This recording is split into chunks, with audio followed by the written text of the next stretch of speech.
What's going on, everybody? This is Jeff with Living in Arizona, and yes, I have on a Hawaii shirt because that's like my second home in my mind. I don't actually have a home there yet, again. But I lived there for 4 years and I miss it. But this is Living in Arizona, and today we are going to talk about reasons why people claim to hate Arizona.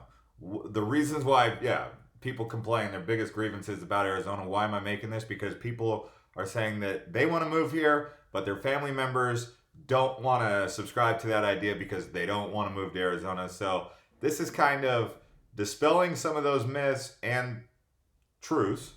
And also, just a disclaimer out there, I don't hate Arizona. Straight up. I don't hate it at all. I like it. I love it. I don't know. I don't really love too many things. Hawaii, I love Hawaii. Yeah, I love Arizona too, but it's different and it's both got its benefits in its own way. But anyway, if you're new to this channel and you want to learn about Arizona or discover Arizona along the way with us, go ahead and subscribe to Living in Arizona. And thank you to everyone who's been liking these videos, helping us getting it out there, and the questions that keep coming in. So this is coming in from some questions. Why do people hate Arizona? Are you gonna hate it? Is someone like you gonna hate it? Is your family member gonna hate it? So let's dive in here and talk about some of the things. So the number one thing that people typically complain about is the environment. The environment goes everything from the creepy crawlies, the scorpions, the snakes. I even got this on my door. You can see this right here. This was something they put on my door saying cockroaches, scorpions, spiders, ants, and more, even pigeons.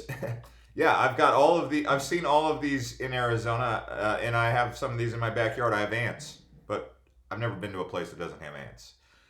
So yeah, I mean, if it's not the animals or the bugs that are irritating you, it's the heat or, in this case, the cold. Today's a beautiful day. It's like 72 degrees and it's December 18th. I mean, what more could I ask for? A longer day, maybe more sunlight at 72 degrees, right? But in the summertime, people typically don't like that, and then it can become like a dust bowl here. And then people talk about getting valley fever and stuff like that. Valley fever is kind of far fetched. I wouldn't subscribe too much to the idea of the potential of getting that. I remember a while back there was the hantavirus. No one knew what that was, but that was from rat poop. Whatever. But that's one reason: the environment, just the dust, the heat, the creepy crawlies, the environment overall. People just kind of dislike that. All right, so they feel like the environment's just kind of desolate. It's always consuming you, right? Now that's obviously in Phoenix. Then up in northern Arizona, you have a whole different set of circumstances. But then again, the environment up there is hot in the summer too. So they call the asphalt down here the urban heat island, right? Okay, so we've talked about that: bobcats, javelinas, spiders, scorpions.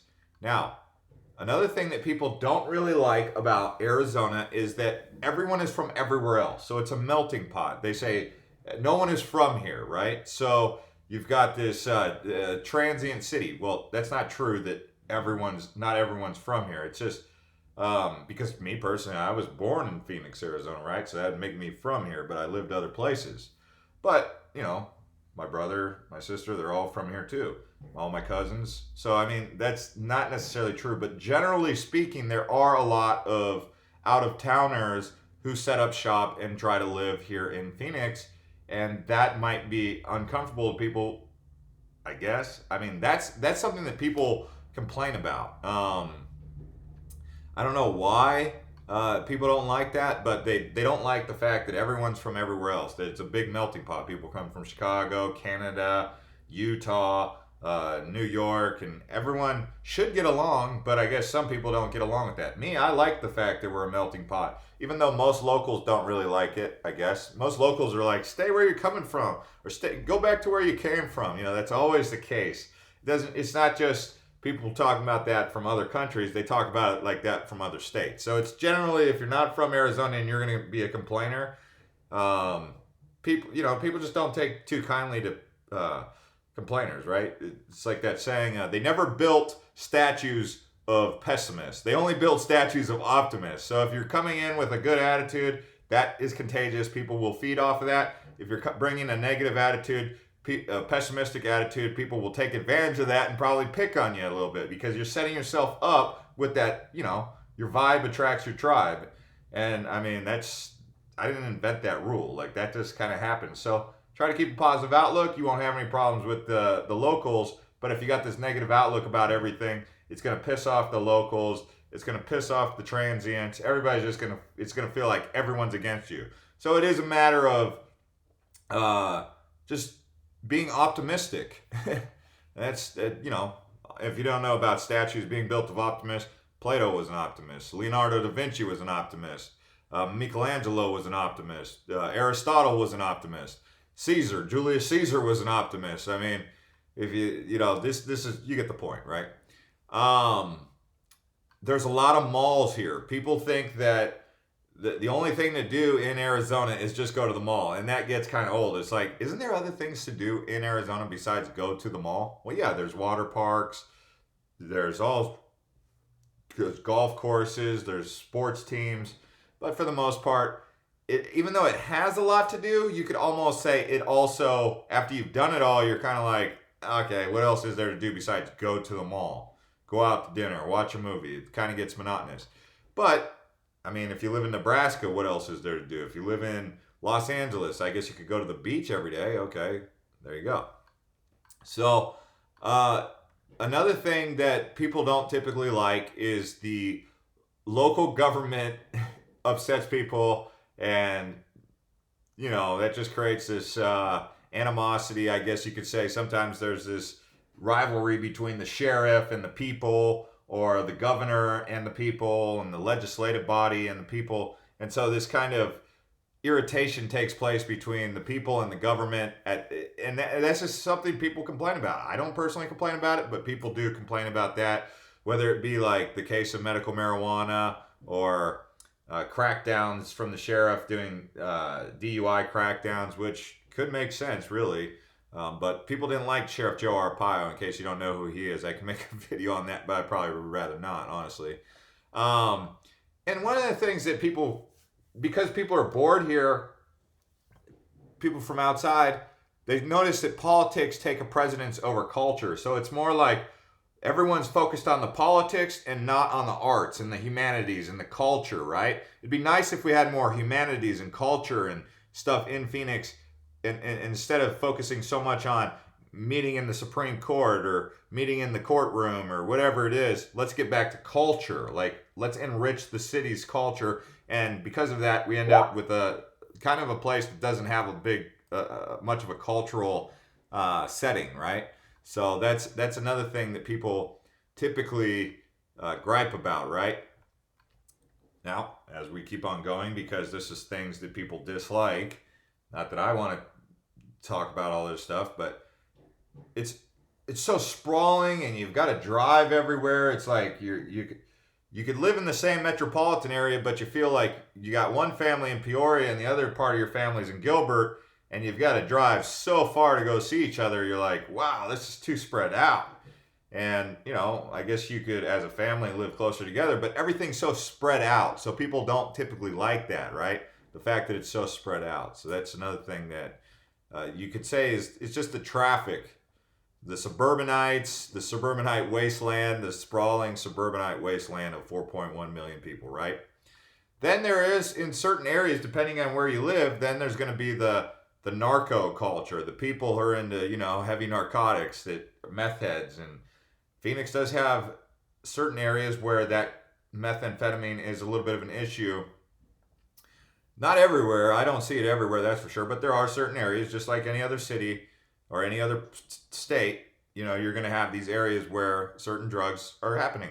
If you like it, if you don't like it, you don't like it. If you like it, okay, that's your people, whatever. I'm not here to judge anyone. That's just the way it is, right? So what are some other reasons why people don't like Arizona? Okay.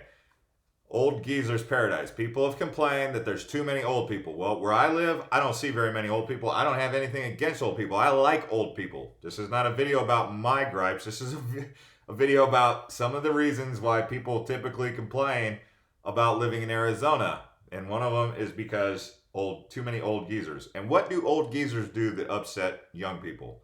The way they drive, the way they take their time, the way they coupon. They just do things the old school way. And if you're trying to move fast and do things the young person, millennial way, or whatever, what have you, that can irritate you.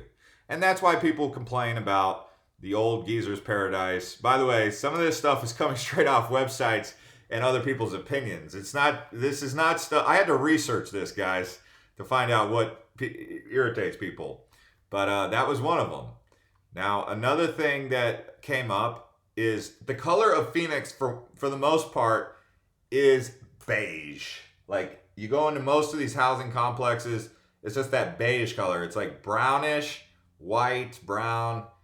It's different shades of brown and white, right? And so that's basically Arizona's color, or Phoenix's color in particular. And so there's not a lot of vibrance in the city. And with that, also trees. Where's the trees, right? Well, we've got some places in Phoenix that have trees, but for the most part, there's not a lot of trees. Tucson's the same way. I mean, Now, like I said, northern Arizona is going to have a lot more trees. Pines are up in Prescott, Flagstaff, Sedona. Very vibrant place in Sedona, in my opinion, with the red rocks and all that. So that's great. And yeah, I mean, this is really it. It's a little bit. It might feel like it's a long list, but at the same time, I think Arizona is a great place. I don't complain about any of that. If I was to say that any of it really stood out as an irritant to me personally, none of it really bothers me. And nothing on that list really makes it or breaks it for me. All of it you kind of just grow accustomed to over time, including the driving, the melting pot. Like, I find Phoenix to just be, Arizona in general, to be a very friendly place. Like, I'm constantly interacting with people and smiling and having positive interactions with everyone. And I like being in a place where people are personable, smiling, greeting, hello, everything's cool. I like that. So that's Arizona for me. So melting pot or not, it's all good. And I don't mind the malls. I mean, it's a great place to escape the heat. That's why they're there. So anyways, guys, if you have any questions about any videos, do drop a comment below, ask me a question, and we'll try to make a video. There's so many coming up. And thank you to everybody who's been subscribing, and we'll see you guys next time.